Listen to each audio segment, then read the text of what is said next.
Well, he has been suspended for 2 matches at Chelsea because of what he said, which of course he didn't say anything explicit. It was all implied naturally with little smiles and things, but it must have gone down very badly. I'm not saying that's not the case, but to go as far as to suspend him, I don't know. We'll go over it now because it's one of the day's headlines: Chelsea's 2 match suspension. The next one, I forget who it was against, maybe Brentford, but the following match is against Manchester City, and they're playing for big stakes there, right? And no, I mean there hasn't been any hesitation. Neither the club nor the coach, whom we'll hear from shortly, have hesitated. Because before important things regarding Real Madrid, nice things, it turns out that, well, today they just missed the session. Mendy, Thibaut Courtois, and Rodrigo. I say nice things because we already knew these would be long-term absences. Well, Rodrigo's situation, anyway, you already know what it is. But Courtois might be able to shorten his recovery time. The one we thought could maybe shorten his recovery and be back training with his teammates after the break is Mendy. Well, it seems not yet. We'll have to wait a little longer, but I think he'll be back soon. Not long ago, we saw him during the break with the ball on the Valdeverde pitch. But, well, at least the rest are here. Today, Arbeloa spoke. We have the live stream uploaded there. With those statements about Mbappe and about Bellingham, he said he didn't mind that they hadn't used him for England, although he didn't actually say that. We all find it odd that Tuchel didn't do it, but he'll keep gradually increasing his minutes. The question is if he'll play him against Mallorca. I don't think so. I don't think Bellingham yet, but I do think Mbappe will. And that's probably why he'll miss out on being in the starting lineup. We all understand that it's Brian because besides Arbeloa's statements, there was also a sort of Brian, thank you for your service as a starter during this time. Now keep working. You'll get more minutes, but now from the bench. He didn't say it literally, but that's how we understood it. This was the morning training session, a session where we also saw something really funny. And it's this thing that Vini did to Trent Alexander-Arnold. And it's a pretty humiliating nutmeg. Basically, they burst out laughing.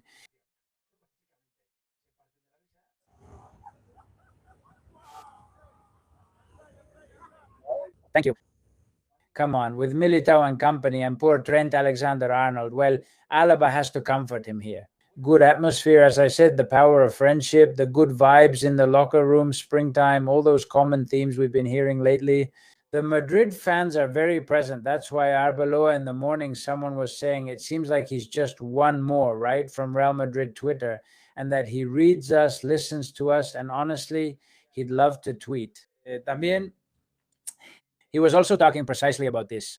But we are Real Madrid, and we have to go out and prove it every game, all together with that great unity, knowing that when spring comes, this Real Madrid always tends to give its best, and that's our goal. But we are the. Well, starting with tomorrow, Arbeloa said that tomorrow's match against Mallorca. Also, he literally said, I don't know how many alarms set on my phone for this match. In other words, a warning to everyone that also, when asked about Mbappe and about defensive commitment, he said he wants everyone to be committed and to have spared no effort by the end of each match. You see that Arbeloa sends messages, but he always also praises his players and is very positive.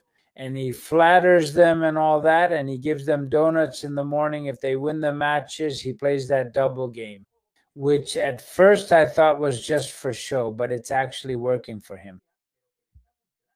I mean, treating his players, treating them well, keeping them happy, always making sure they're content with praise and all that. But at the same time, with those messages, but then where's the line? And demanding or punishing them or sending them messages like, if you don't do this, you don't play. That's really tough because it's not a thin line, it's a very thick line. You can't go from A to Z, from white to black, without passing through the middle or gray areas. I don't know how he does it, but it's working for him now. And hey, great news. I mean, wonderful. But then there's also what happens to Madrid in the spring. And all this nonsense in a good way about how now we rise up and the Champions League and Bayern comes to visit us and all that. And it brings back memories and all that, which is wonderful. I'm the first one to sign up for that. It also means winning in places as unpleasant as Mallorca Stadium, where Madrid plays. Lately, well, it hasn't gone well for them, not at all.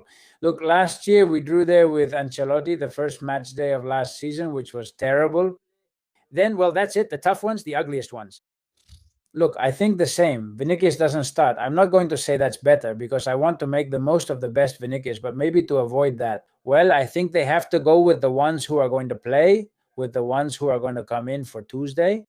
Careful, because Harry Kane got injured. Well, Harry Kane got injured. Harry Kane. It was already known that he wasn't going to play that second match with England.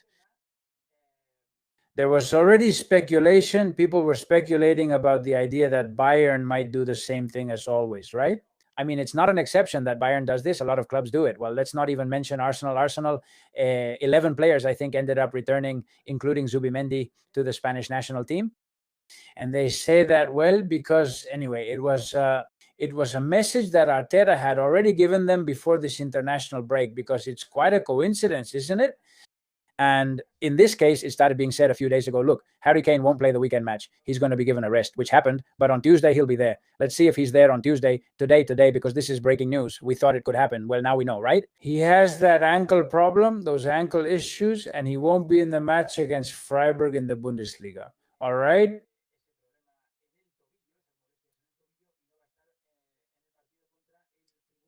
Let's talk about Enzo because it's incredible. I mean, he was sanctioned. They've sanctioned him at Chelsea for saying this. Well, if I had to pick a European city to live in, I like Madrid because it's a lot like Buenos Aires. The food, everything. I spoke with Enzo. And today he says, Rui Ruiseñor, this man is called Nightingale, right? The Chelsea coach says, I spoke with Enzo an hour ago, and like, as a football club with me, really, sometimes how fast this goes. As part of that process, we've made a decision. He won't be available for tomorrow's match or for the one against Manchester City next Sunday. I think it's disappointing for Enzo to talk that way. What I'll say about Enzo is that as a person, as an individual, I have nothing bad to say about him. But I think a line was crossed regarding our culture. Our culture, hold on a second, our culture, come on, damn it, well, even better. And what we have to build, so we have to impose a sanction. That was the decision we made. All right, well, let's see. By the way, I think he also said something about Cucurella. He also said something about Barca, they asked him about the possibility of going to Barca. And I don't know, Cucurella wasn't I mean, you can't say Enzo Fernandez went any further either. But I think there was also a warning for Cucurella, not a sanction. And about Enzo, well, I don't know. Let me know in the comments. It seems a bit exaggerated to me. Now then, the question is this. Would we want a player like that? If maybe we sign Enzo, then he's going to do the same thing to us, right? Like saying, I'd like to go here, I'd like to go there, and not just with this Madrid thing. About Toni Kroos, well, Toni Kroos saying that he's one of the players who has impressed him the most playing against him and all that. I imagine they've monitored that from the club as well, but they probably won't include it in this disciplinary case.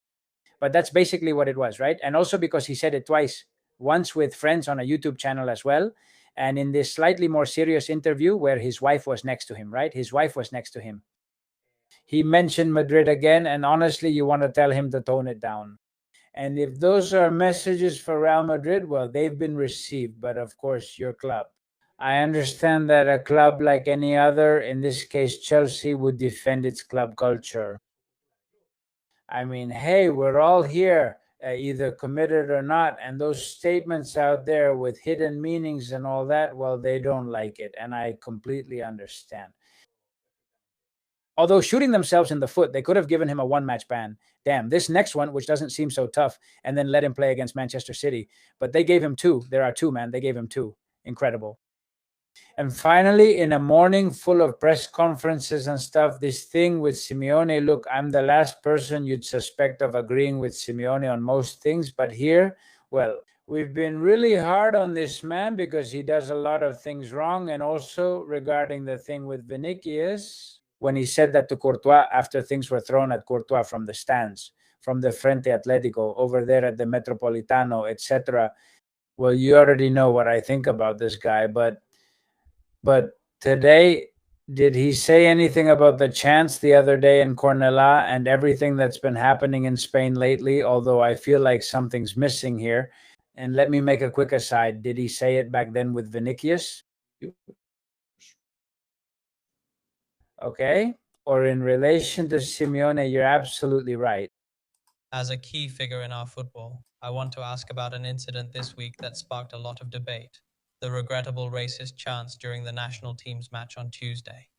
When these incidents are publicized, do you think racism is a problem in Spain or in football? I repeat that those chants were not that. If anything, they could be considered Islamophobic or religious intolerance and so on.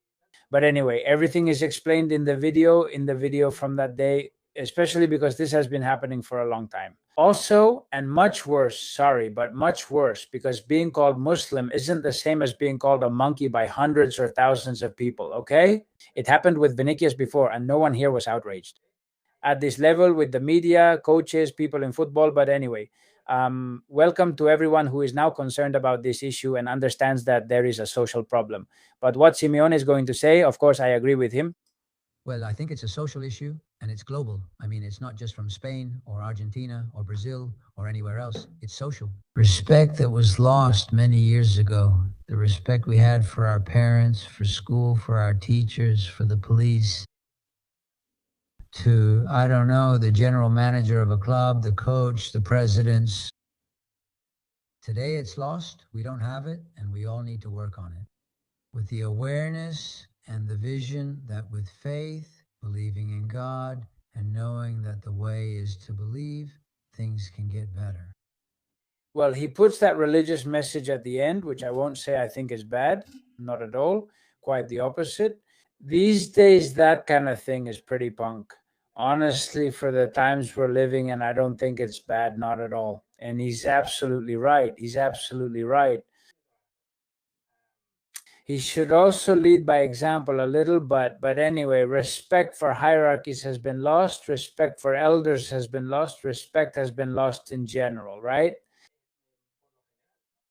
And well, it ends up showing in what we see in the soccer stadiums, in what we see on the street, in what we see every day in life, and I absolutely agree with that. There used to be much more respect. It's true that there were other problems which have been overcome today, but on this I agree with Cholo. Well, that's it for now. I wish you all the best. Give it a like if you enjoyed it. If you enjoyed this video, subscribe, comment, and share. Have a great Good Friday. See you next time. Bye.